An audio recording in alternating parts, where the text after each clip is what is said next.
Checking in, Colin Tyler here at Woodridge Ford, and right now we're going to get into the groove with tires. First, we're going to take a look. Do you actually need winter tires? Under what conditions are they a good idea? And why? This could wind up actually saving you some money.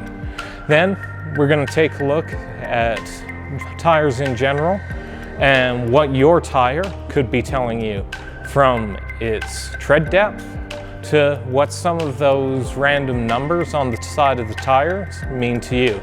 Let's take a look, shall we? Okay folks, so one of the first things we're going to look at is, do you need winter tires for your vehicle? And it's heavily going to depend on where you live. So for us, we're located up in Canada in Calgary, Alberta, where about 6 to 8 months of the year we have a lot of snow, a lot of ice on the ground, and our temperatures are dropping well below 7 degrees centigrade, 45 degrees Fahrenheit. So what happens? Well, right here I've got an all-season tire. Now, one of these tires, when it drops below 7 degrees centigrade, 45 degrees Fahrenheit, this rubber is going to become hard, and a lot of that water and ice on the ground, snow, isn't going to be able to be channeled well. Now this whole season, it's going to do a fair job compared to just a pure summer tire, but still not as good as a winter tire.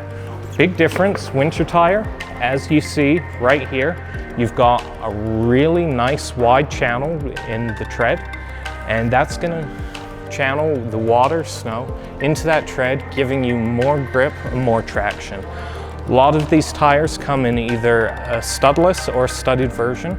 We recommend the studless. You are going to get a little bit more traction out of a stud, but it's going to put a lot more wear on the tire, on the ground, and a lot of cities have laws preventing studs. Other big difference, compound the tires are made out of. It is a very different type of rubber that is a lot softer compared to your summer and all-season tire. This rubber, it doesn't perform as well in temperatures over 7 degrees centigrade, but in that temperature under, it's staying soft and it's keeping more traction with the ground. So instead of you getting this much traction, it's getting you right flat on the ground. Okay, so now I'm telling you about all this traction. So what does that equal for you? Well, in the winter, you're looking at a braking difference of probably about 40%. So with the winter tire, it's going to give you that extra stopping time that you need to make sure that you're not winding up in the ditch. It's going to make a real big difference. Let's look at some of the savings that it's going to equate for you. So let's talk money saving to you. Now, a set of good winter tires is going to probably cost you about $1,500. And I know what you're saying, that sounds like a lot of money. But when you start doing the breakdowns, it's actually going to save you money over the long haul. First, you're only running a set of tires half the year. So this means you're going to get better wear on your all-season tires, and you're running these half the year. So you're getting about double the life on 2 sets of tires. Personally, I've been running a set of winters and summers now for 5 years. And the tire is probably going to age out before I lose tread. It is a great combination. Next thing is what your insurance company could potentially do for you. A lot of insurance companies, especially in cities where winter road conditions can be very hazardous, will actually give you a very large break on your insurance if you have a set of winter tires. My insurance company personally knocked $150 off my insurance each year. And finally, what happens if you're running a set of summer tires? You go straight into that ditch, you damage your car. At best, you're looking at a $250 deductible. You're going to lose value off of your car just because you didn't want to throw a set of $1,500 snow tires on your car. Doesn't seem to really add up there in math for you, does it? And it gets even worse if you go into somebody else's car. Now, better savings there. Finally, let's take a look at these tires and let them tell you a little bit more. So Now let's take a quick look at what your tire's telling you.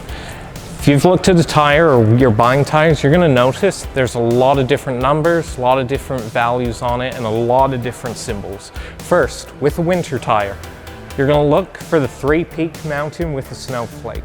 This indicates that you are dealing with a winter tire and not an all-season. Another good way to tell if you're dealing with the winter or the all-season is the tread. You're going to see the thinner tread on the side with the larger on the inside and the mix. Wear's a bit different than a regular winter tire.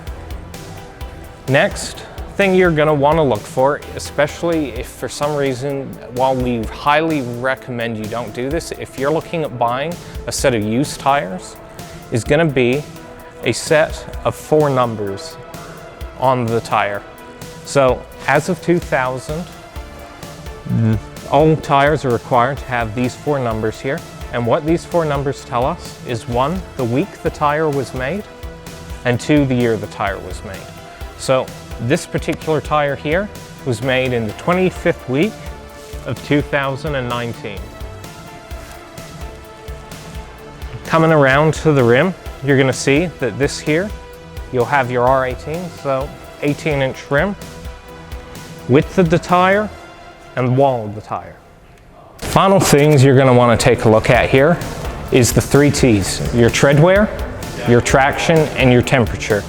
Now, every tire is going to have this located somewhere. Sometimes it's going to be on the inside of the tire, so you're going to want to look at it before it's on. What these mean, one is your traction and your temperature rating. You'll see on this one, it's an A rating.